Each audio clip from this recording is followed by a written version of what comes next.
ശില്പമായിട്ട് മാറുന്നു. ആ ശില്പമായിട്ട് മാറി എന്നത് മാത്രമല്ല, വീണ്ടും മാസങ്ങൾ കഴിയുമ്പോൾ അവിടെ ഒരു അമ്പലം പണിയപ്പെടുന്നു. ആ അമ്പലത്തിന്റെ അകത്ത് ഈ വിഗ്രഹം പ്രതിഷ്ഠിക്കപ്പെടുന്നു. മാസങ്ങളോളം തട്ടുമുട്ടുമേറ്റ ഈ വിഗ്രഹം അവിടെ പ്രതിഷ്ഠിക്കപ്പെടുന്നു. ഇപ്പോൾ ധാരാളം ആൾക്കാർ ഈ വിഗ്രഹത്തെ വണങ്ങുന്നതിന് വേണ്ടിയിട്ട് അവിടെ എത്തുന്നു. പക്ഷേ വണങ്ങുന്നതിന് വേണ്ടിയിട്ട് എത്തുന്ന ഈ ആൾക്കാരൊക്കെ നടന്നു വരുന്നത് ഒരുപാട് തട്ടുമുട്ട് ഏൽക്കാതെ അവരെ വഴിയിൽ വിരിക്കപ്പെട്ട ആ കല്ലുകളുടെ മുകളിലൂടെ നടന്നാണ് ആരെ കാണാൻ വേണ്ടിയിട്ട് എത്തുന്നത്? ഈ മനോഹരമായിട്ട് സജ്ജീകരിക്കപ്പെട്ടിരിക്കുന്ന ഈ വിഗ്രഹത്തെ വണങ്ങുന്നതിന് വേണ്ടിയിട്ട്, പൂജിക്കുന്നതിന് വേണ്ടിയിട്ട് അവിടെ എത്തുന്നത്. അപ്പൊ ഒരു കാര്യം നിങ്ങൾ എല്ലാവരും മനസ്സിൽ ഇങ്ങനെ കരുതുക, അത്ര മാത്രമേ ഉള്ളൂ. എത്രമാത്രം തട്ടുമുട്ടും എത്രമാത്രം മോൾഡിംഗ് പ്രോസസ്സും ഒക്കെ നിങ്ങൾ കൂടുതലായിട്ട് സ്വീകരിക്കുന്നോ ഏൽക്കുന്നോ അത്രയ്ക്ക് നിങ്ങളെന്ന് പറയുന്ന വ്യക്തിത്വങ്ങളുടെ വ്യക്തിത്വം വളരുകയും നിങ്ങൾ വലിയ ലെവലിലേക്ക് എത്തുകയും ചെയ്യും. ഇതിനകത്ത് യാതൊരു സംശയവുമില്ല. അതുകൊണ്ട് തന്നെ പ്രിയപ്പെട്ട സുഹൃത്തുക്കളെ, ഇവിടെ നിങ്ങൾ ഇന്നത്തെ ദിവസം ഇരിക്കുമ്പോൾ നിങ്ങൾ ചാനലുകളും ഒക്കെ വിശ്വസിക്കുന്നുണ്ടാവും, എന്തിനു വേണ്ടിയിട്ടാണ് ഈ ട്രെയിനിങ് പ്രോഗ്രാം?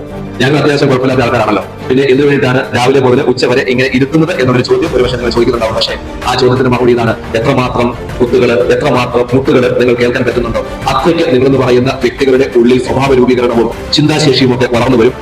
അത് നിങ്ങളുടെ ഫ്യൂച്ചറിന് ഒരുപാട് ഉപകാരമായിട്ട് മാറുകയും ചെയ്യും.